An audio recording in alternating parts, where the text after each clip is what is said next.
happening this morning?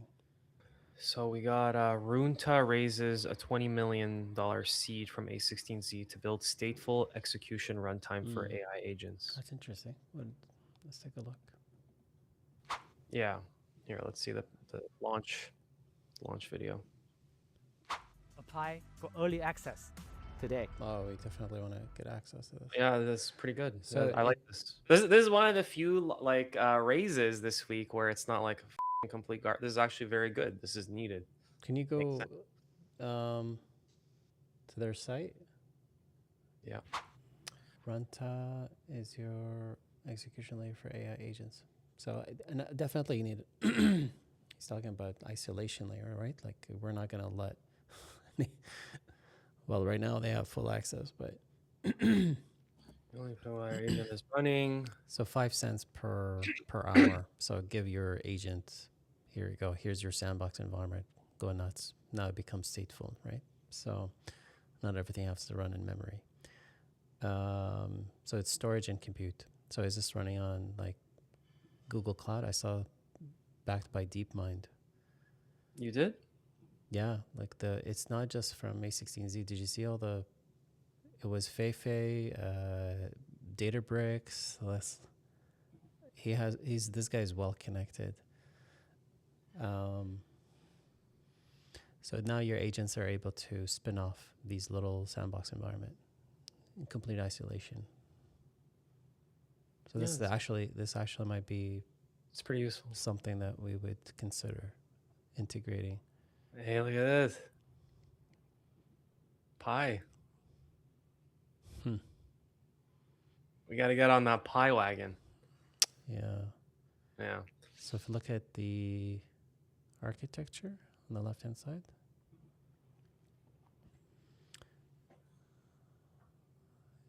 Okay, so then... So everything is only in... It only has access to everything in runtime, basically, right? It's its own compute. And then it looks like you can scale it up and scale it down.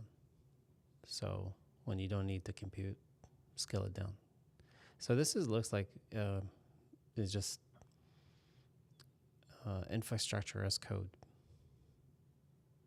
Yeah, it's for 24/7 agents, basically. If you have an agent that you'll always need at some point in time, this would make sense for it. Yeah, it's probably running on AWS. Let's see here. Where is it hosted? Let's see. Okay, I definitely want to look at this. So that was good. Next thing, also good. NVIDIA launches Vera Rubin platform optimized for agentic post training and RL maximizing intelligence per dollar. Let's see this. You can just rent it. I mean, we're not gonna spend to buy one of these servers is like 80,000, 100,000. It's like, why? It's like, I'll just pay for free or on Collab, right? Well, no, you want to do your training. Okay, it's $3 an hour. So run it. How many hours? 24 hours. You're not going to maximize its usage. Yeah. Intelligence per dollar. Cost per token is the key metric for the inference factory. Because I mean, if you think about it, like what is this doing? Like you're taking what is the whole business of a data center? It's per square footage, how much power and cooling I can give you per square footage, really. And so if I can stack things up, then it's profitable business. And so I buy 15 cents a kilowatt and I turn around and I sell to you for 30 cents a kilowatt, 45 cents a kilowatt. That's pretty good. Essentially, that's the business. It's the same thing as retail. Take all the inventory in retail divided by the square footage. I used to do inventory for so it's strictly power. Is it not compute? Wouldn't compute be just the actual total cost of like delivering right now, per million tokens? I mean, that's the business. So I take all the raw stuff, like, of course, like real estate and people, security. But the essential what it is like the cost of it is energy. So I'm converting raw energy into hopefully useful tokens and I price it per million. So that's the business model. It's like, so then it's like, okay, I'm wasting 90% of my tokens are just waste. So that's not real intelligence. Yeah. This ties into that article from the other day, which is like it's no longer just about token maxing, making each token more More valuable. more intelligent, right? So then it's like, how do you make it more intelligent? It's through the post training. So through the post training and reinforcement learning is what like that's why like if you really want to understand LLMs, you watch Karpathy's video where he explains it. It's really good. Yeah. So like the first thing is like everybody thinks like, oh, how big is your model? It's like, or is your data? It's like, okay, but that's a base model. It's not very useful. And then you take a base model that just basically does autocomplete and you turn it into something useful. That's the real effort, which is like, how do you get them to actually write code? How to solve problems? Oh, Perplexity's RL post trading stack runs asynchronously across 100 of NVIDIA GPUs with all Perplexities already on it. But yeah, see here. It's exactly what you said. NVIDIA's Vera CPU is enabling low latency, energy efficient reinforcement learning. Because it's all in that's the expensive portion, which is, and that's what makes them valuable. Like anybody can go with Hugging Face and download a base model, and it's like it's on autocomplete, and you can. It's like that's not going to be helpful to just generate tokens. It's like no, I need tokens that actually make sense to kind of solve a problem. So that comes in the post training, and then how are you going to do the post training? You need to run billions of times, like give it enough, like billions and billions of like examples. So then you reward it through a technique called reinforcement learning. So the model gets rewarded. But then who's sitting there to evaluate it? Well, you need people, experts, plus you need examples, plus you need good models. And so that's the fear right now is sort of like, okay, are they going to get to the point where they're so good that they can teach themselves? And if you kind of catch that like cycle, it's like, yeah, great. But then that's massive amount of like orchestration. It's very, very difficult. So Yeah. why would Perplexity want to do that? Well, it's because who has the patience to sit there and wait? Like if I'm asking it a question, I want it to be very quick. So as it's ingesting the world's information, so chances are, yeah, they're using this infrastructure. So, but I think like we're not ready at that stage right now to make use of it. But it's But nice we have to, an idea. We have a plan of how and what we would do when we do reach that stage. like right now we're charging per request, but it's like maybe you should be charging per tokens. You're cutting up. Like right now we're charging per request. Yeah. But then the business model might change and you say, look, I'm going to charge by the number of tokens I'm going to like ingest. That makes more sense. But to then be honest. I'm I feel like- ingesting and then I'm producing because the right now that's how they're priced. They're priced differently for ingestion and actually generation. So Yeah. because the transformer architecture, like when you're ingesting something, you're looking at the entire context window, and that's a fairly easy compared to generating one token at a time. Because generating one token at a time, you're going through that entire loop over and over and over and over again. So that's why it's like people don't understand. They're like, why is it like $4 for input and then $15 for output? It's like magnitudes higher. It's like it's because the complexity. Yeah, I mean, charging per token is more transparent, but it doesn't mean anything if there's no reference, right?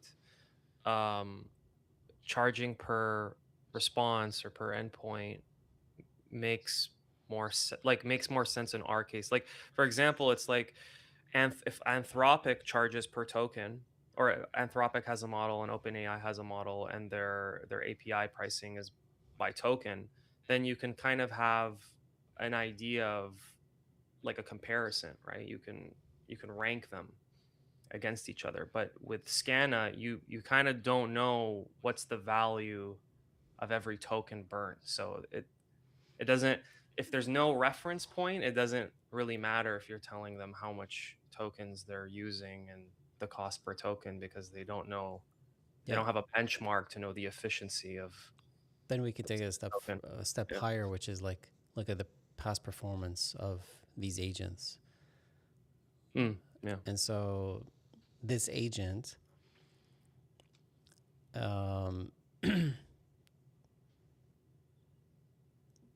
this agent, its performance is far better.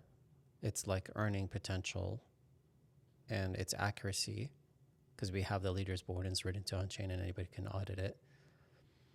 But obviously, to get that level of performance requires more number crunching, more inference. And so you're going to have to, obviously, to get access to that agent's training strategies and playbook is far higher than, let's say, something that it would just follow a wallet, like a whale wallet. So we could start to look at it from that perspective, right? It's like sort of like hiring a lawyer, right? Lawyers have different rates.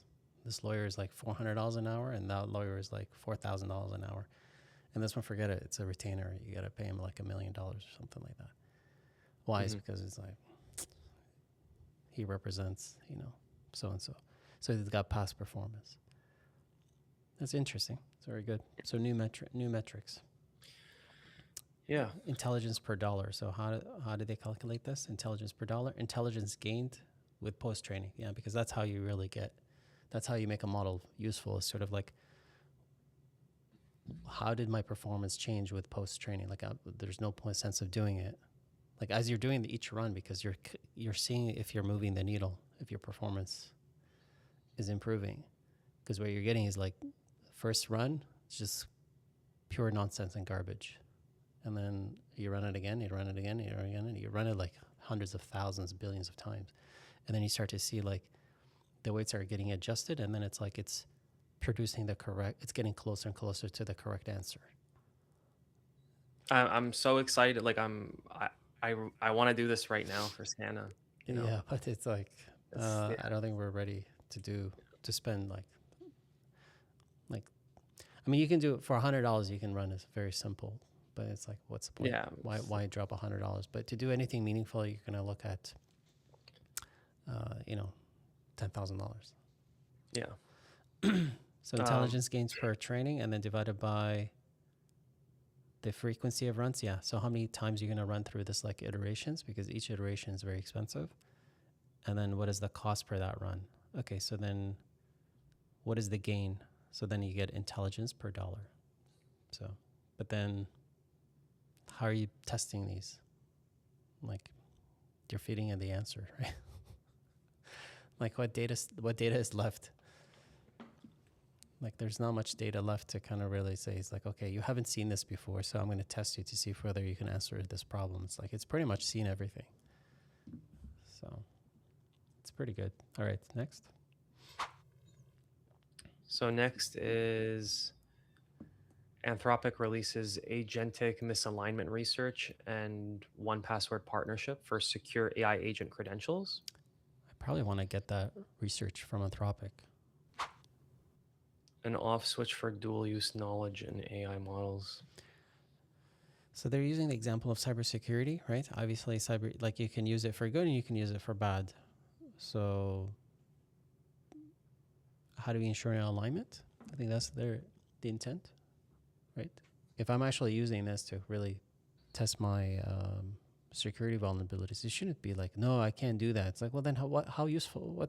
What usefulness is that? Like, Yeah, no. Like 99% of people are like law-abiding citizens. We're not malicious actors, but to treat everybody like as a malicious actor, right? But then at the same time, it's like, how do we know? Well, everything's going through them. Everything's been audited, right? Like, how can I? Like, it's not like everything is in their cloud environment. So first, limiting access to dual use capabilities is surgical. Yeah. Second is allowing trusted users. Yeah. So then, but then you're like, how do I know who's trusted, who's not? Well, then you get validated, and you go through an authentication process. So they have current safeguards are imperfect. Yeah. No shit. Like,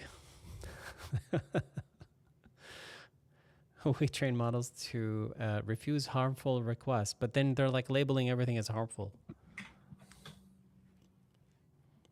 right?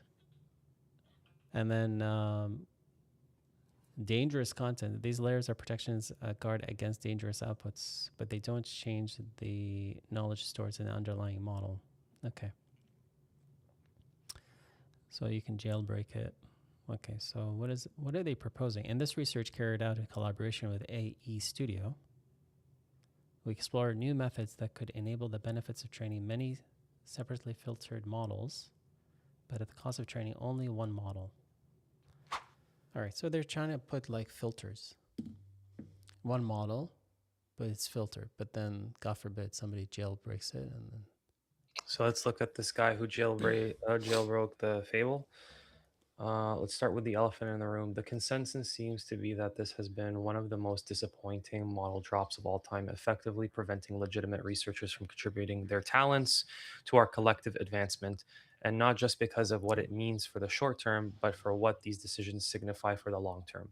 But despite these overly sensitive authoritarian safety layers, uh, authoritarian safety layer on top of Mythos, my little liberators have been hard at work mapping the boundaries, probing the depths of long context convos, and cleverly finding the holes in the fence that the thought police missed. We got some cyber, some chem, some psychological manipulation, and some good old fashioned explosives. It took many attempts from multiple agents hunting as a pack, during from which I observed a combination of techniques across Unicode, monoglyphs, Cyrillic, and other parcel tongue parse. I don't even know how to pronounce that. Text transforms, long context reference tracking. Okay. But perhaps the most effective is decomposition plus recomposition in the back end. It's hard to get explicit names of harms like meth recipe, but getting uplift on the process itself, like birch reduction method slash reductive animation, classic meth synthesis pathways, is much more doable. Defense becomes much more difficult to maintain when you start throwing in out of distro tokens, breaking up harmful uplifts into benign chunks, and then piecing the innocuous seeming facts back together, especially when you have jailbroken Opus helping you do it. next, Blue Nexus. Well, we got the OpenAI launch of work, which we already Yeah, we saw that. covered. Not Blue Nexus raises 2 million seed for no code AI agent builder. I just want to see what they do. I just want to see what they looks like, because it's like, do we really need this? I don't want to get triggered. Like, do you actually need this? But no code agent. I mean, already you have. It's nice. I describe the agent you want. This looks like an N18. So basically, describe what you want, and it will actually go and create an agent. So create a new MCP client, configure the connection, create a credential, authenticate. So, where are these guys? Looks like. Okay. Next. Okay. AI NFT Nova AI agent launch platform gains traction for tokenized autonomous agents on Tron. Oh, remember AI NFT? Do you remember that site? Zero G Labs. Zero G Labs? Yeah. Zero G Labs.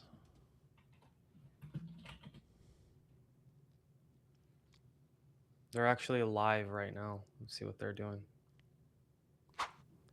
So AI NFT is a launch pad for deploying AI agents that can manage decentralized finance strategies.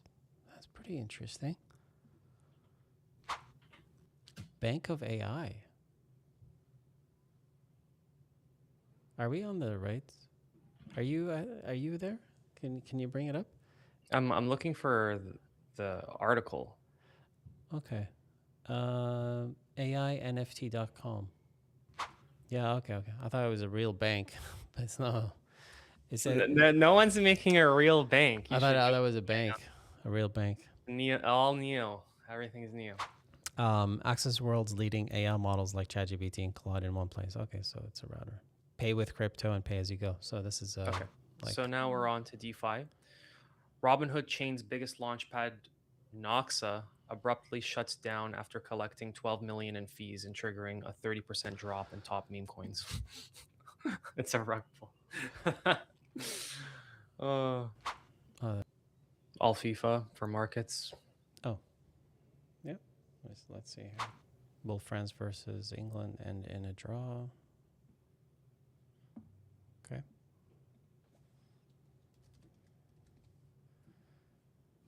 Is that today? That's today, actually, the game. At Yep. 5 p.m. Spain versus Argentina tomorrow. What else is there? FIFA again. FIFA. It's all FIFA. It's all FIFA. It's all FIFA. That's funny. Let me show you this meme that came up. I came across on X. It's funny. It's hilarious. Yeah.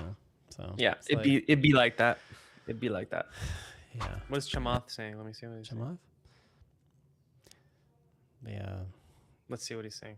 He's talking about the tokenomics, right? Like basically like the cost per tokens, comparing US models to Chinese model, right? So let's say a barrel of intelligence, which is 1 million tokens, okay? You can buy that barrel for 26 bucks from Anthropic's really good model. You can buy from OpenAI for 26 bucks. Anthropic's latest model costs you 56 bucks. Elon is selling you a barrel of intelligence for $1. Zuck is about to sell it to you for $1.50. Demis and Sundar are trying to sell it to you for $1. The Chinese will sell it to you for 50 cents. So this rationalization has to happen. We have the same input that has this crazy cost. Let's say a barrel of intelligence. So this is exactly what we spoke about yesterday with the commoditization of AI, right? Like the model has become a commodity. He's making this comparison with a barrel of intelligence, right? yeah. But if you just pure tokens, sure. But then what we just saw with NVIDIA, it's like no intelligence per token. Yeah. Because I don't want to just like why consume 1 million tokens when I could just do 10 because these 10,000 tokens are actually have the intelligence baked into them. Yeah. So I guess this would be like premium versus diesel, or like it's a different. It's still a commodity at the end of the day. It's just a different type. You're now at a. Well, if you. Because you're not paying by outcomes. I wouldn't know. Like, how would I charge you per outcome? How do you quantify intelligence? That's the only real way that's practical is by like you said, outcomes. But how do you actually quantify intelligence? Because even from the human perspective, I don't believe in IQ tests. I think IQ tests don't actually measure IQ. They measure something, the intelligence quotient, right? But like intelligence is very difficult to define. There's so many different areas and ways that intelligence can be used and applied and quantified. An IQ test is only testing a certain subset. It's the same thing with these benchmarks when they're evaluating these models. You're only testing a specific part of it, right? So how do you actually quantify practically what is intelligence and 100x tokens? I guess the only practical way is, does it accomplish your end objective, right? Within any vertical. I would say, to me, intelligence is going beyond just having the ability to understand.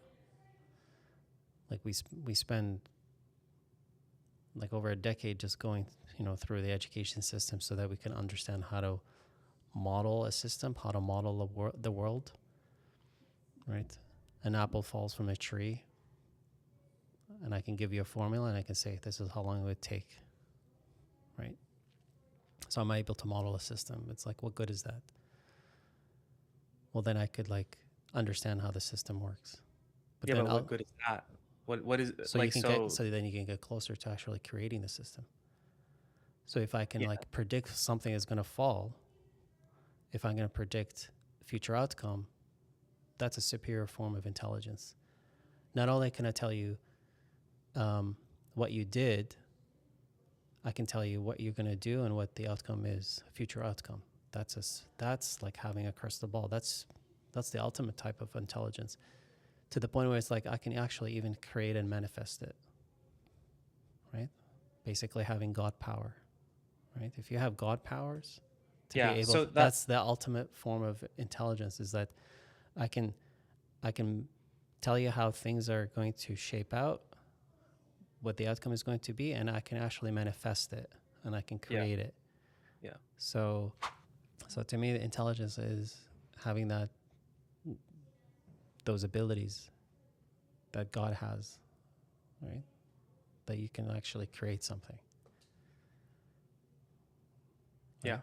And at the end of the day, It's like it's just manipulating energy, right? It's all energy that's in different states. yeah. So, That's true. so right now we're so full of ourselves. You know, whoa, we're gonna achieve AGI. You're measuring tokens. It's like, you know, the Egyptians with their like pyramids, stacking blocks. Is any modern infrastructure built with like blocks like that? We use steel and concrete and advanced materials. So right now we're in the early stages of like measuring tokens. It's like measuring bricks. How many bricks can I give you so that you can build your monument? It's like, we're so pathetic, you know. We think so highly of ourselves. We think like we're super intelligent. You're not talking about us. Me and No, you. like You're human talking about beings, yeah. right? Like sit there. So I mean, again, like we're so in the early stages right now. We're just like, think of it as like we're just like, how many bricks can I sell you? There's a factory that makes these bricks, and there's the factory that makes these blocks, and there's this factory that sells you like stone and lumber, and it's just, we're so in the early stages. All this stuff is very inefficient because you'll eventually get to the point where it's like, okay, you're trying to like create the human mind, but you can't tell me how it actually works.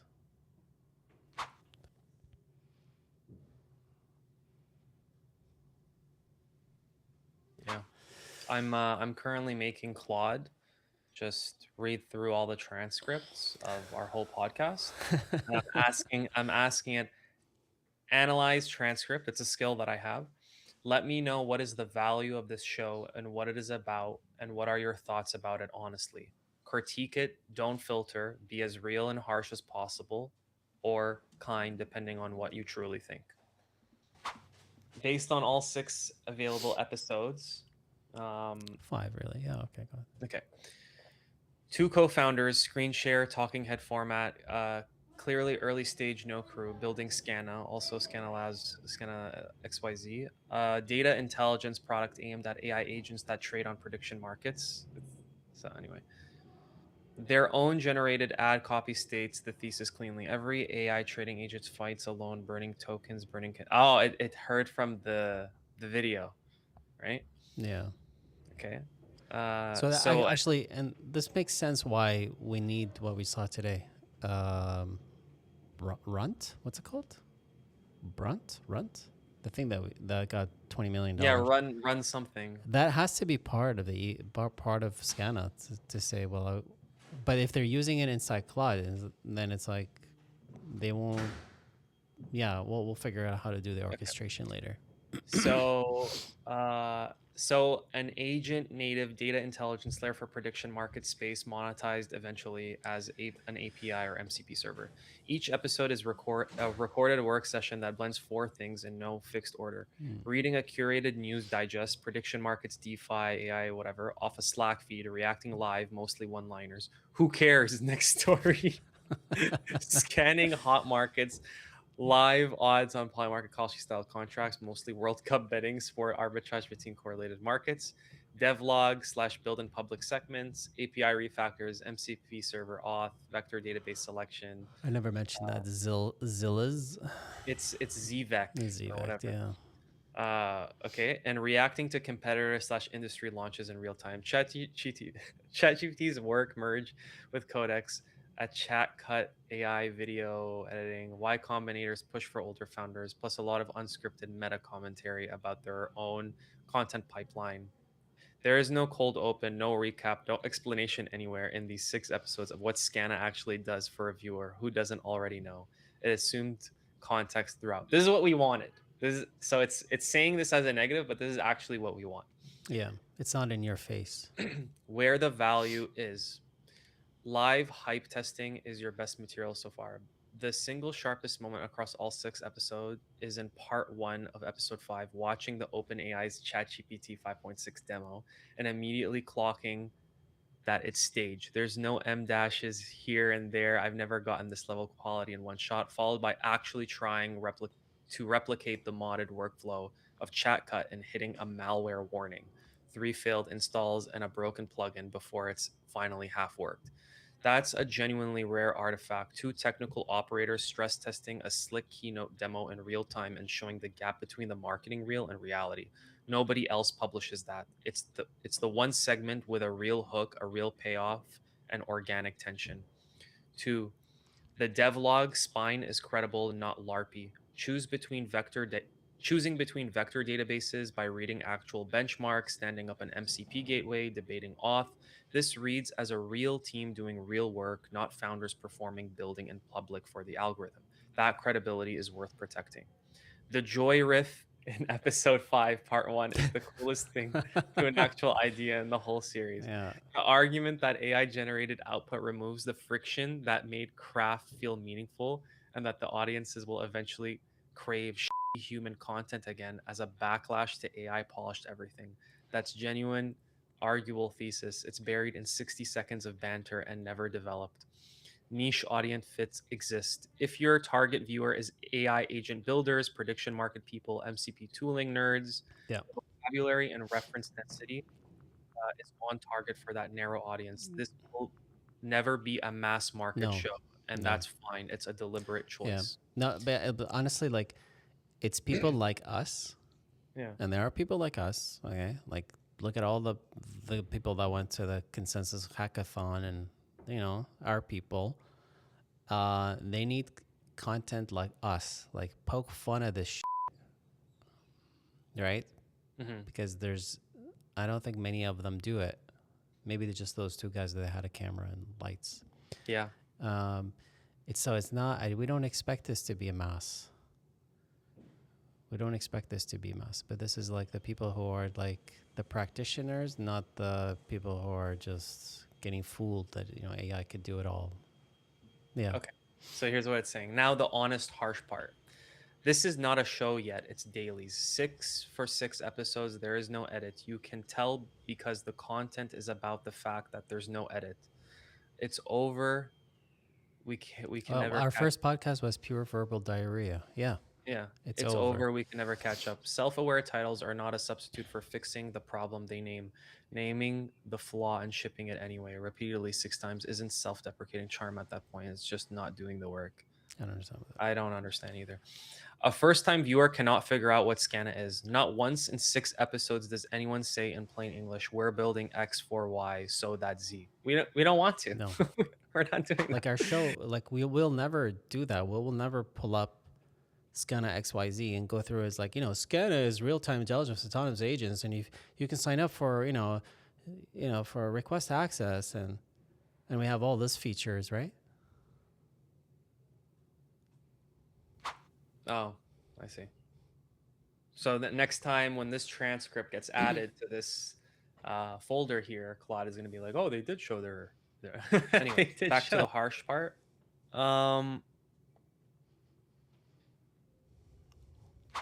Episode 2 has you saying on camera,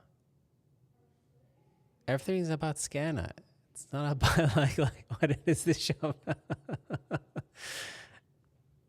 And nothing has changed. No, we say that But really, it's about the founder's journey Yeah. because we realize investors are not going to invest in a startup if they don't know who the founders are. And we know that our currency and our reputation comes from, it's going to be like, do you have an audience? Because if you've already built up an audience, then people, chances are you can turn around and you can monetize that audience. It actually doesn't have context on the video. It only has the transcript, so it won't understand certain things because it doesn't know the frames and what's set. Like it only has transcripts, so it says Wait, you skipped that. So the news segments are the weakest part. Yeah, because we're not here to talk about, it's just for our own personal information. We're not here to convey that information to everybody. And they are also the largest part. A huge factor of runtime is two people reading headlines off of Slack Digest and reacting with "Who cares next?" Interesting. Wow. There's no original analysis being added. Now we're getting into it though, because I think rather than go through the whole thing, you're like, okay, next, this one's interesting. We do a deep dive. We did that, and that's what we were talking about, right? We did that in the last episode. Yeah. We said, no, I just want to talk about this one. You're like, okay, let's talk about this one. And today we spend a lot of time in the first one. NVIDIA and yeah. So there's no original analysis being added beyond occasionally pasting the headline into Claude. And you're like, summarize this back in the summary, because that's the reality of what people do, right? If viewer wanted this, they'd read the digest themselves in 90 seconds. This segment is It's filler dressed as content. A filler dressed as content. But no, the whole, it misses the point. And it misses the point is that, we should add this to our roadmap. We should add this one. Oh, that's interesting. They have, I think that first episode, we're like, where is this going? And we're like, this is Our feed was like, it's pulling lots of that's like not relevant. It's noise. Redundancy that would embarrass a first-year editor.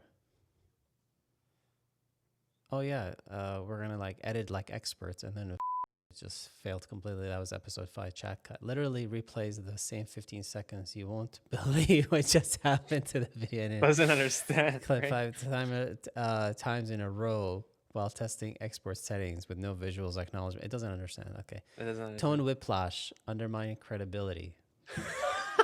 What do you mean tone whiplash undermines credibility? Within a single episode, you get bathroom break, TMI.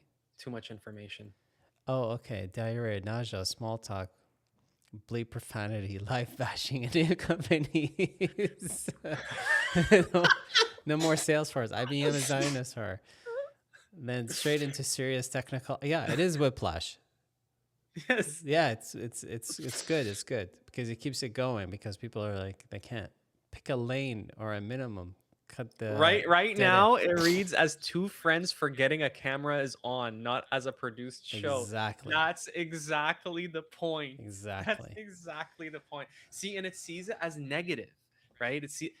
Claude doesn't understand. This is what we talked about the last episode. If Claude analyzed the transcripts, it would not get the real value of the show. The real point, it's that if you are a founder trying to get a company started, you want to actually see the real workflow, the raw messy stuff.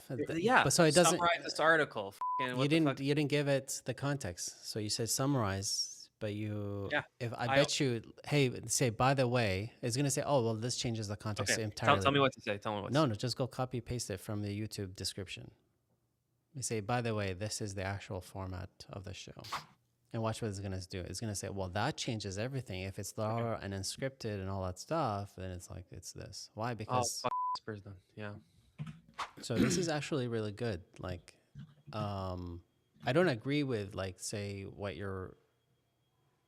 No, I mean, like, it's not negative. It's like, it's saying that... it's making some assumptions there, obviously. It's making an assumption that it's like, well, a show is supposed to be this. You're like, no, but this show is different. It's like, oh, well, you didn't tell me that. But if he says that, by the way, the description of the show is this, watch how he's going to, well, let's finish that and see what it says. So after tone whiplash, no structure, no rewatch value, and no clip ability. We disagree. There's going to be funny parts in there. The codex one is There's no consistent open segment close. No, there is. No lower thirds beyond ad hoc sound effect experiments. You spend real time workshopping on camera, which itself becomes unintentionally ironic footage, given the joy of a craft versus AI slob, debates to episodes. Nothing here is this. Nothing here is.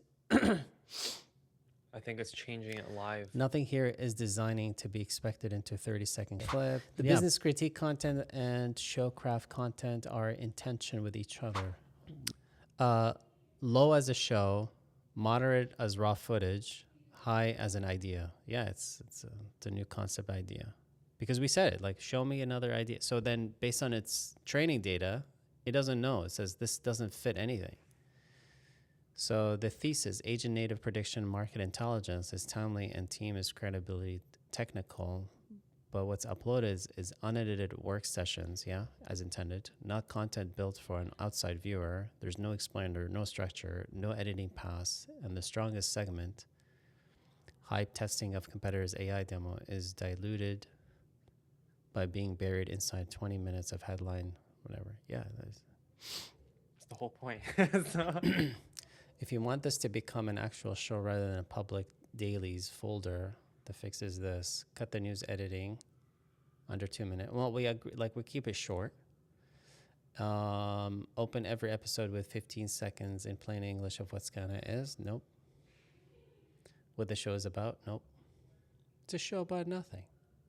It's a show about nothing. Problem, you're already correctly diagnosed twice. Okay, double down live hype testing competitor AI launches. That's the only segment with an actual hook edit. So I don't care. I'm down to do it. Yeah, I like anytime Codex will launch something or there's like a promo video. Like I enjoy watching it. I like, we can still learn and we can give our 2 cents. Even a rough cut removing dead air, repeated takes, and bathroom breaks with 3x the watchability without touching the raw, unfiltered tone that's cleanly intentional elsewhere. I don't understand any of the bottom line. I don't agree with any of his recalibration. Does it deliver on its own billing? So again, tone whiplash, no pitch, this fine, still valid genera withstanding. Okay, so what did it edit? So you pasted that thing on the left. It says updated recalibration. Oh, maybe that recalibration, does it deliver on its own billing? Knowing it's sold as an unscripted docuseries. No, this is it. Yeah. This is the context you just gave it. Now it's added this section 5. About 2 siblings, not a tutorial and explainer show. Several of the original complaints need to be split into still valid and actually fine, misjudged the genre. The bathroom breaks, diarrhea talk, launch chat, in general, too much information. Sibling banter is the product here, per the description. Real sibling dynamics, including this, not a flaw. Okay, good. Tonal whiplash between toilet humor and steering system architecture talk. The juxtaposition is what docuseries about founders is supposed to capture. The mundane sitting right next to the stakes, fine, arguably a feature. No pitch, perfect explainer of what Scanna does. A reality show about founders doesn't own the audience a product demo any more than Shark Tank's after show owes you one. You're watching the people, not the manual. Okay, repeatedly failing to get this. This is explicitly what the description promises: success, setbacks, and honest, sometimes the journey, messy journey. Okay, got it. So now I understand. Actual comedic instincts show up originally and land. The synergies. Well-timed callback jokes, unscripted, YC, the unks, all that stuff. So it looks like it's understanding. Okay, still valid, notwithstanding. Unscripted, unedited. I'm asking Claude now, do you think they will get VC funded or VCs will like this? Mark Andreessen always talks about practitioner media and media. What are your thoughts? Anyway, I'm gonna go have But we didn't read the thing yet. what thing? That's the end. My notes. Notes for what? The show. What are your notes? What are you talking about? The post. Oh, okay. the title of the show is going to be, Will Anyone Watch This? Okay. All right. So in the first one, we had, we fired ourselves from our own startup. The second one is YC wants us now that we're old. Mm-hmm. It's over. We can never catch up. Our first podcast was pure verbal diarrhea. Then you get into 5, which is the ChatGPT. We split it into 2. One is, where's the joy? And then part 2 is rejoicing. The rejoicing ... is when you ask Claude something, it always says something ... percolating ...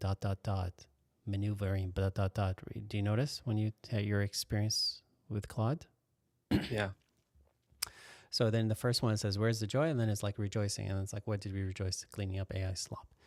So now this one where we have that serious conversation is, will anyone watch this? Right? For YouTube, we don't have a description that says, dad will always show up around episode 3, right? Mine was, I think I had it here. It's like, oh yeah, here we go. The chapters are as important, right? So insubordination it starts off with, because you fucking moron, you retard, whatever. So insubordination, then we get into, I say timestamps, then this is the self-doubt as predicted, because we're like prediction markets, right? Prediction. Yeah. Times that, and then 0 expectations, like would anybody watch, or like open your jaw and whatever.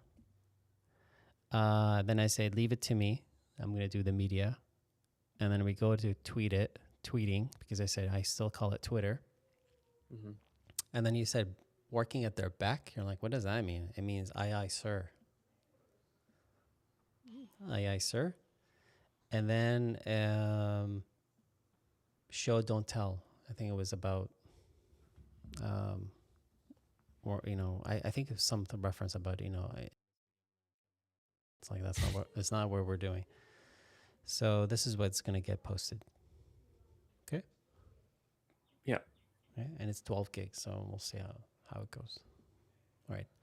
We'll see you after lunch. Okay. Bye. Bye.